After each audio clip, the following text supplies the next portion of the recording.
You think you know the person you marry. You trust them with your life, with your future. But what if everything you believed was a lie? Perfect honeymoon, a loving husband, and then he vanished. No goodbye, no clue, just a silence that screams. But the real shock, he wasn't the only one hiding something. And the woman who showed up next changed everything. This is not just a story of love. It's a story of lies, of identity, of what happens when the past won't stay buried. Stay with us. The ocean had never looked so calm. It was their third day in the Amalfi Coast, and Samantha still couldn't believe it was real. She leaned over the whitewashed balcony of the boutique hotel, her fingertips brushing the ivy-covered railing, and gazed out at the sea that shimmered like a sheet of glass beneath the pale morning sun. Somewhere below, waves lapped gently against the cliffside, and the faint melody of Italian guitar drifted up from the cafe 2 streets down. Inside the room behind her, the bed was still made on one side. The other, hers, was tangled in ivory silk sheets and the faint scent of lavender body oil. It should have been the start of something beautiful. A new chapter, a new life. But something felt off. She had woken up alone.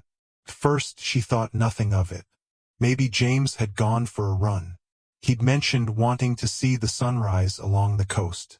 Samantha padded barefoot into the bathroom. Empty. No steam on the mirror. No wet towel. His toothbrush untouched.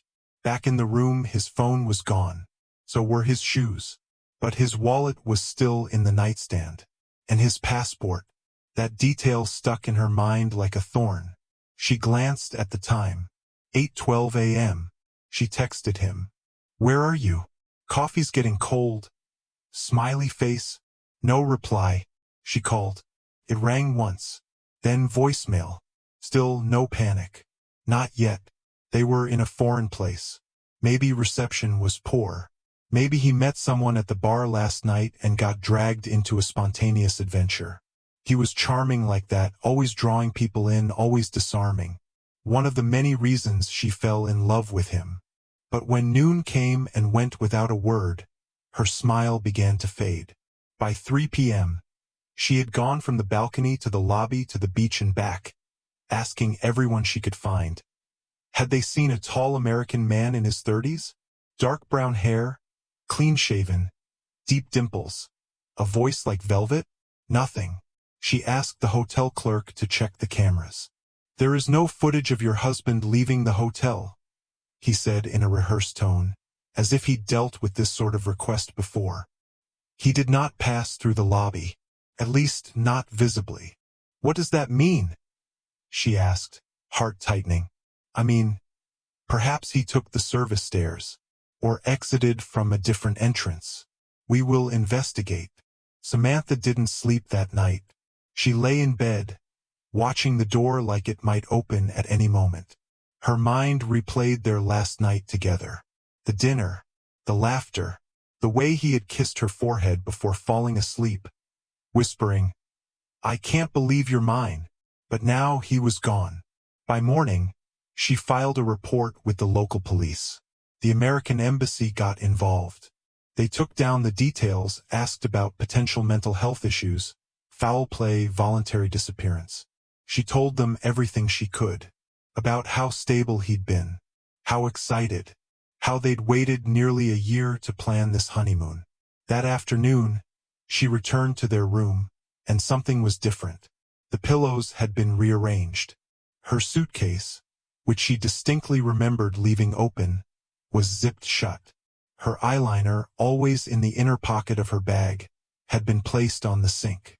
None of it screamed danger, but it whispered something worse, presence. Someone had been there. Someone who knew the space well enough to make small changes. But James wasn't there. Neither were any fingerprints. And then she found the scent. It was a cologne. One she had never smelled before. Sharp. Masculine. Not James's. Not even close. Now panic did set in. She returned to the police station. They listened politely but took no notes. "There is no evidence of break-in," the officer had said. "No ransom. No signs of struggle. But something is wrong, she cried. You don't just vanish from a hotel room. The officer nodded sympathetically. Maybe he needed space. Honeymoons can be intense. The word made her recoil. The next day, she tried to eat breakfast at the cafe by the pier. She hadn't slept. She hadn't showered. She was hollowed out, like someone had scooped her soul out with a dull spoon. The sun shone mockingly on the water, and tourists laughed as if nothing had happened.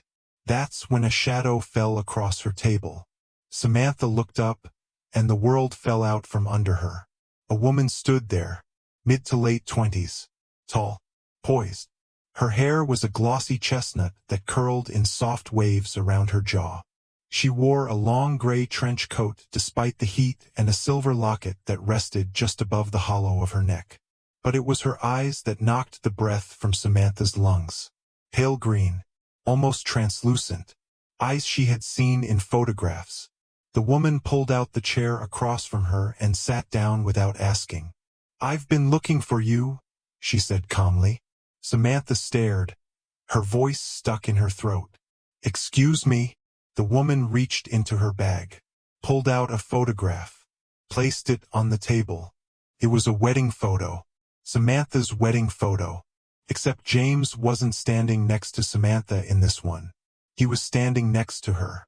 The woman, hand in hand. For a long, stifling moment, Samantha couldn't breathe. Her chest rose and fell in shallow tremors as her eyes locked on the photo lying between them on the cafe table. It wasn't just any photo. It was a mirror of her reality, twisted and stolen. James, in the exact same tuxedo, beneath the exact same cherry blossom arch, smiling the exact same smile. But the woman he held in that moment wasn't her. It was the woman sitting across from her now. Samantha's voice came out thin, almost inaudible. Who are you?" The woman leaned forward slightly. Folding her hands like this was a business meeting rather than a detonation. "My name is Celeste," she said softly. "And I think we both married the same man." The words didn't land. They crashed, like a truck through glass. Samantha flinched back, like Celeste had slapped her. No, that's not possible. James would never." But her voice faltered halfway through, because somewhere, deep in the most secret corner of her gut, something whispered that maybe she didn't know James at all. Celeste reached into her coat pocket and pulled out a small envelope. "This is the wedding invite he gave me 6 months ago. We were supposed to be married in May." Samantha shook her head in disbelief. No, our wedding was June 3rd. That doesn't make sense." Celeste's lips curled into a bitter smile. "Exactly. That's when I realized that he didn't cancel the wedding. He just replaced the bride." Her hands trembled slightly as she pulled out a second envelope. "This is your invitation, right? You recognize the calligraphy?" Samantha's breath caught in her throat. She did. She had kept hers in a scrapbook back home. Handwritten names. Ivory paper. Golden trim. It was the same style. Exactly the same. "He didn't even try to hide it," Celeste muttered. "Like he thought we'd never meet." Samantha's voice rose in desperation. "You're saying he planned to marry both of us? That we were both fiancés at the same time?" Celeste nodded slowly. 7 years. That's how long I was with him. We lived together in Boston. He told me he traveled for work. International mergers. Conferences. Sometimes he'd vanish for a week. 2. I thought nothing of it. Until I found this. She pulled out her phone and tapped it. A video played. It was James. On a rooftop in Florence. Laughing. Holding a glass of wine. Kissing someone off camera. Samantha didn't want to look. But she had to. When the camera tilted slightly, she saw herself. Her stomach lurched. "That was last October," Celeste said softly. "I found the video last month on a shared cloud account. That's when I knew." Samantha stared at her, heart pounding like thunder. "Why are you here?" Because he disappeared. And I thought maybe you knew something. But clearly we're both being played. Samantha clenched her fists. No, it's more than that. He didn't just run. Someone was in our room. Someone touched my things. Rearranged them. Left a cologne. Not his. Celeste blinked. You're saying someone else was there? Samantha nodded. I think whoever was in that room was watching me. Watching us. Celeste's face went pale. I found something too, she whispered. In our apartment. Hidden behind a bookshelf. She pulled out a folded piece of paper, yellowed at the edges. He never meant for me to find it. Samantha unfolded it with trembling fingers. It was a letter, handwritten, no date, no salutation, just fear. I thought I could control it, but she found out. If she tells anyone, I'm done. I never wanted to lie, but the alternative, if anything happens to me, it won't be an accident. Samantha felt her throat tighten. Who is she? Celeste met her eyes. I don't know, but I don't think it's either of us. The two women sat in stunned silence, the photo between them like a wound that refused to close. Do you think he's dead? Samantha finally asked. I don't know, Celeste whispered. But if he is, someone wanted it that way. Samantha couldn't tell how long they sat there, two strangers bound together by the same man's lies, the same betrayal, the same sickening confusion. The cafe around them buzzed with life, clinking cups, laughing tourists, the occasional swoosh of a passing Vespa, but at their table, time had stopped. There was only the letter, the photo, and the unbearable weight of not knowing. I can't go back to that room, Samantha finally whispered, her voice barely audible. Not alone. Celeste gave a small nod. Then we go together. It was a strange alliance. Not friends. Not enemies. Just two women standing in the wreckage of the same collapsing dream. They walked side by side, past sunlit alleys and curious stairs until they reached the hotel. Samantha handed her key to the concierge with a mechanical smile. Just needed a break, she muttered. Inside the room, everything looked normal. Too normal. Samantha's suitcase sat at the corner. The bed was neatly made. The window opened to let in the salted breeze. But the second she stepped in, something inside her screamed. Something's wrong. It was like the air itself had shifted, heavier, darker, charged with something she couldn't name. I didn't leave the balcony door open, she said suddenly. Celeste turned. What? I always close it. At night. Every night. Celeste stepped toward it. The wind fluttered the white curtain like a ghost moving through fabric. She looked down at the terrace below. No one could have climbed up. It's 3 stories of sheer wall. Samantha opened her suitcase slowly, scanning it. Nothing missing. But the zipper felt different. She leaned in. There, tucked under her clothes, was a scrap of paper. She pulled it out. It wasn't a note. It was a photograph. Old, slightly creased. Of James. But not recent James. Younger. Thinner. Standing between 2 people, an older man and woman outside what looked like a farmhouse. The woman had pale green eyes. The same as Celeste. Is that your mother? Samantha asked, handing over the photo. Celeste stared at it, blood draining from her face. That's not my mother. Then who? My aunt, Celeste said slowly. She died 10 years ago. That man, she pointed to the older man, was her husband. My uncle. They lived off-grid in Vermont. James told me he had a friend from that area, but... Her voice trailed off. The pieces were moving, clicking, rotating, but they refused to fit. Samantha reached for her phone, scrolled through her wedding photos. There it was. The same farmhouse. In the background of one photo taken during their engagement shoot in New Hampshire. She hadn't noticed it before. It was so small. Blurry. But unmistakably the same. What the hell is this? Samantha asked. Celeste sat down heavily on the bed. He knew them. He was there. Before me. Before you. Samantha stood still, the weight of the mystery settling around her like chains. What if we were never the only ones? They stared at each other.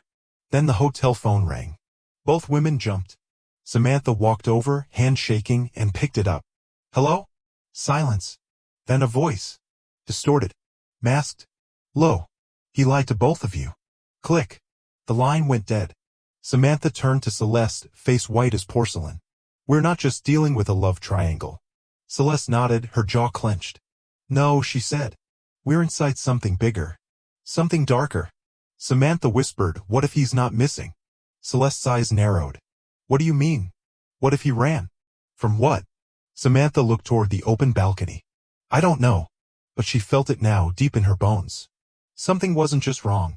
Something was watching. That night, neither of them slept. They stayed in the hotel room, curtains drawn, lights dimmed, as if making themselves smaller would keep them safe. Every creak of the walls, every gust of wind against the balcony doors made Samantha flinch. Celeste sat at the foot of the bed, arms crossed tightly, eyes scanning the shadows like she was expecting someone, or something, to step through them. At 3:17 a.m., the hotel power went out. Total darkness. The air turned still, like the room was holding its breath. Samantha reached for her phone. Dead. Celeste tried hers. No signal. Something's wrong, Samantha whispered. No, Celeste said, standing slowly. Something's here. There was a soft knock at the door. Once, twice, 3 times. Not hurried, measured, deliberate. They both froze. Samantha crept to the door, heart pounding so loudly it drowned her breath. She didn't open it, just looked through the peephole. No one. Empty hallway. She stepped back. And the knock came again. This time from the balcony. She spun around. Celeste had already grabbed the hotel phone, forgetting it was dead. I saw something, she said, voice brittle. There was someone, just a flash. They approached the balcony together. Samantha flung the curtains aside. Nothing, only the wind. But the small wrought iron table had been moved. Slightly, something glinted on top. A ring, gold, scratched, old, not hers. Samantha picked it up with trembling fingers. Inside, it was engraved. CM plus JW, always. Celeste gasped. That's mine. That was my ring. Samantha stared at her. You're sure? I wore it every day, until last week. I thought I lost it. Samantha looked back out at the night. Someone had placed it there. Someone wanted them to know they were being watched. She didn't sleep after that. At dawn, they checked out. The hotel staff barely looked at them. Samantha had the growing sensation that people knew more than they were letting on. In the lobby, a woman behind the desk lowered her voice as they walked past. Celeste caught part of it. Another one. Another one. They didn't speak until they were halfway to Naples, sitting stiffly in the back seat of a hired car, windows rolled up tight. Then Celeste turned to her. I looked up that farmhouse. Samantha blinked. What? I used the photo we found, matched it to real estate records. That house? It belonged to a couple named Miriam and Leonard White. The woman, Miriam, was my aunt. And Leonard. He disappeared in 2006. Samantha swallowed. Same story. Similar. Left no note. No trace. No body. They sat in silence as the city passed by in flashes of light and horn blasts. I think James lived there, Celeste said. Before he became James. Samantha turned to her slowly. You think he changed his identity? I think he was someone else before us. The idea wasn't just chilling, it was seismic. A man with multiple names, multiple lives, multiple women. But what had triggered this unraveling? Why now? Samantha scrolled through her phone, looking at their last messages.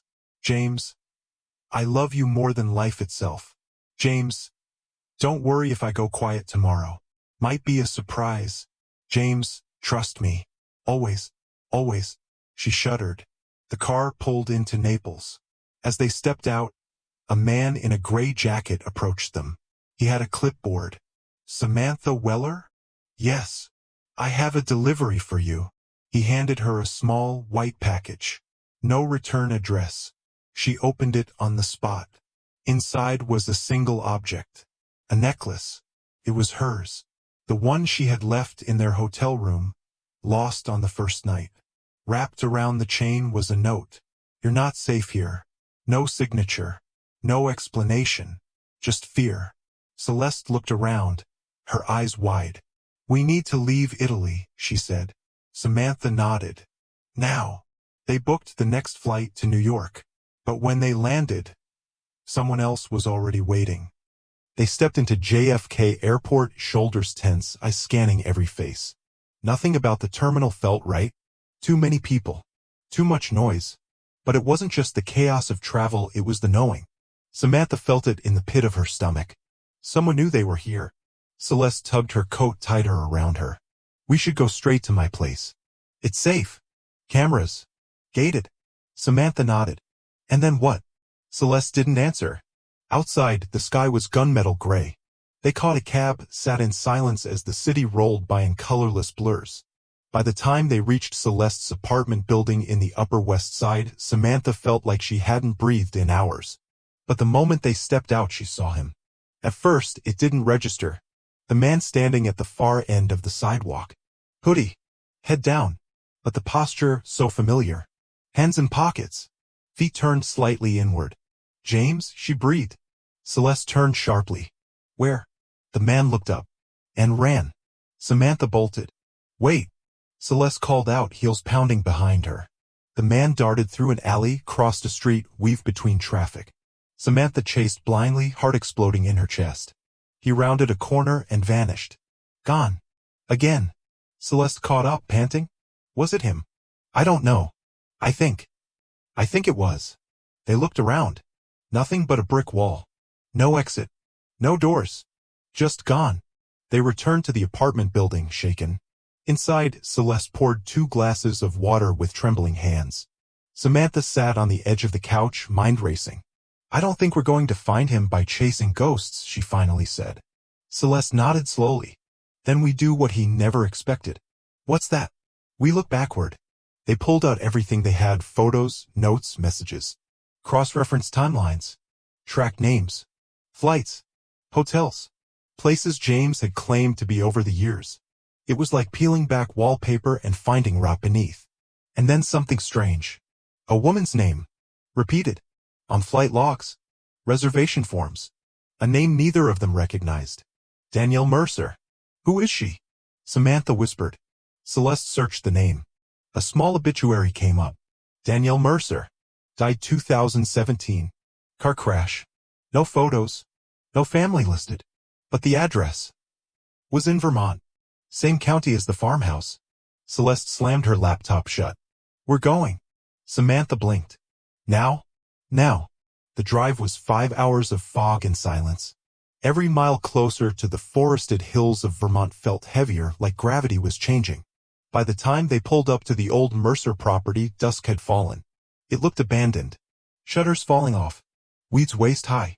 The air smelled of damp wood and something metallic. They stepped inside. The floor creaked. Wallpaper peeled like skin. A single light bulb hung from a frayed wire in the ceiling. In the living room, photos lined the mantel. James? Younger. Smiling. With Danielle. And behind them, in the corner of one photo, a man. Watching. Samantha leaned in. The man in the photo was Leonard. Celeste's uncle. She turned pale. He knew her, Samantha said. Celeste whispered he was part of it. They moved deeper into the house. In a back room, they found a trunk. Inside were journals. Dozens of them. Each with James's handwriting. Except, not all signed James. Some signed Michael. Others Adam. One, L, White. Different names, Samantha murmured. Different lives. One journal was newer. Inside. The past always catches up. She found me again. This time I can't run. They'll hurt her. Both of them. So I'll disappear first. If they come looking. The last line was smeared. But 2 words were legible. Don't trust. A door slammed upstairs. They froze. Heavy footsteps. Then silence.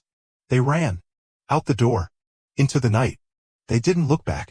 They drove all night, back to New York. No one followed. No one called. But 3 days later, Samantha received a letter. No return address. Inside. I'm alive. But I can't come back. Not yet. You both deserve the truth. But the truth is dangerous. J. No signature. Just the letter. She stared at it for a long time. Then set it on fire. Let it burn. Let it end. He thought he could disappear. Thought the truth would stay buried. But the past has a way of finding you. Of hunting you down. And in the end, love wasn't what bound them. It was the lie they both believed. Now they know. But knowing doesn't always mean closure. Sometimes it means danger. If you think this is the end, think again.